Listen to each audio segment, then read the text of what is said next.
ഇന്നിപ്പോൾ വൈകിട്ടായപ്പോഴൊന്ന് പുറത്ത് പോകാൻ വേണ്ടിയിട്ട് പൂതി തോന്നിയിട്ടാ. കുറേ നാളായിട്ടുണ്ട് പുറത്ത് പോയിട്ട്.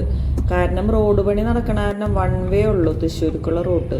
അപ്പോൾ വൺ വേ പോയി കഴിഞ്ഞാൽ തിരിച്ച് വരുമ്പോൾ വേറെ വഴിയിൽ കൂടെ തിരിഞ്ഞ് വരണം. അങ്ങനെ മാപ്രാണം വഴിയൊക്കെ വരണം തിരിഞ്ഞിട്ട്. അത് കാരണം എവിടെയും പോകാറില്ല. ഇങ്ങനെ വീട്ടിൽ തന്നെ എന്തെങ്കിലുമൊക്കെ ചെയ്തിരിക്കില്ല പണി. അപ്പം ഇന്ന് ബസ് സമരമാണല്ലോ.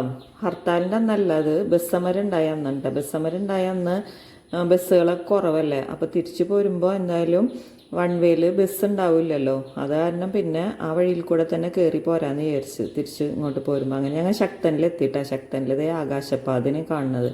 രാത്രി കാണാൻ നല്ല രസമല്ലേ കാണാൻ. ഇതുവരെക്കും അതിൻ്റെ ഉള്ളിലൊന്നും കയറിയിട്ടൊന്നും ഇല്ല കേട്ടോ. പ്രത്യേകിച്ചൊന്നും ഉണ്ടാവില്ലായിരിക്കും, എന്നാലും കയറിയിട്ടുണ്ടെങ്കിൽ ഒരുപാട് നടക്കണ്ടേ. അത് കാരണം പിന്നെ കയറാനൊന്നും നിന്നിട്ടില്ല. ഇങ്ങനെ പുറത്തുനിന്ന് കാണുമ്പോൾ നല്ല ഭംഗിയല്ലേ കാണാൻ. അങ്ങനെ ഞങ്ങൾ പിസ്സ ഹട്ടിൽ കണ്ട് പോയത്. ഡൊമിനോസിൽക്കാണ് പോയത്. അപ്പോൾ അവിടെ ചെന്നപ്പോൾ ഇന്ന് ബസ് സമരമായ കാരണം അവരവിടെ പണി നടത്തുന്നുണ്ട്, എന്തോ പണികളൊക്കെ നടക്കുന്നുണ്ട്. അങ്ങനെ പിസ്സ ഹട്ടിലേക്ക് പോയി. അവിടെ ചെന്ന് അതേ ഇറങ്ങി. അപ്പോൾ മഴയൊന്നും ഉണ്ടായില്ല, എന്നാലും താഴത്ത് നന്നായിട്ട് വെള്ളം ഉണ്ടായിരുന്നു കേട്ടോ. അങ്ങനെ അവിടെ ഇറങ്ങിയത്. പിസ്സ കഴിച്ചിട്ട് കുറേ നാളായിട്ടുണ്ട്. ഞാൻ വീട്ടിലുണ്ടാക്കാറുണ്ട് ഇടക്ക്, പക്ഷേ ഇപ്പോൾ കുറേ നാളായിട്ട് ഉണ്ടാക്കിയിട്ട്. അങ്ങനെ അവിടെ കയറി എന്തായാലും വേണ്ടില്ല അവിടെ തന്നെ പോവാം. അല്ലെങ്കിൽ പിന്നെ ശോഭയിലേക്കൊക്കെ പോകുമ്പോൾ ഒരുപാട് വഴി പോകണ്ടേ. രാത്രി ആയിട്ടുണ്ടായിരുന്നു ഇറങ്ങിയപ്പോൾ. 7 മണിക്ക് ശേഷമാണ് ഇറങ്ങിയത്.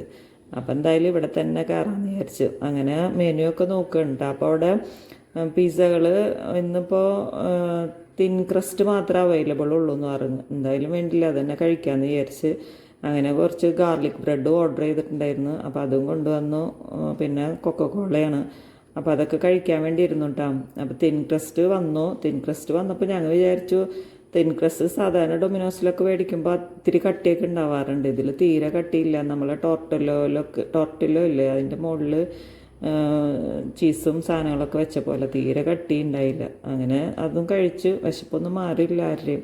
ശരിക്കും പറയണമെങ്കിൽ ഒരാൾക്ക് കഴിക്കാനുള്ളതുള്ളൂ. നല്ല ചൂടുണ്ടായിരുന്നു കേട്ടോ. എൻ്റെ വായൊക്കെ പൊള്ളിയിട്ടുണ്ടായിരുന്നു ചെറുതായിട്ട്. അങ്ങനെ അതിരുന്ന് കഴിച്ച് എന്താ പറഞ്ഞിട്ട് കാര്യം, അവർ പറഞ്ഞതാണല്ലോ തിൻ ക്രസ്റ്റ് ഉള്ളൂ എന്ന്. അപ്പം നമ്മൾ ഇങ്ങനെയാണെന്ന് വിചാരിച്ചില്ല. അങ്ങനെ അതൊക്കെ കഴിഞ്ഞ് തിരിച്ച് വീട്ടിലേക്ക് പോകുന്നു. അപ്പോഴേക്കും എൻ്റെ മൊബൈലിൻ്റെ ബാറ്ററിയുടെ ചാർജൊക്കെ കഴിഞ്ഞിട്ടുണ്ടായിരുന്നു. പിന്നെ അധികം വീഡിയോ ഒന്നും എടുക്കാൻ പറ്റിയില്ല. അപ്പോൾ ഇന്നത്തെ വീഡിയോ ഇത്രയേ ഉള്ളൂ. എല്ലാവർക്കും ഇഷ്ടമാണെങ്കിൽ ലൈക്ക് ചെയ്യാനും ഷെയർ ചെയ്യാനും സബ്സ്ക്രൈബ് ചെയ്യാനും മറക്കരുത്. അടുത്ത വീഡിയോ ആയിട്ട് വരുന്നവരെയും ടാറ്റ ബൈ ബൈ.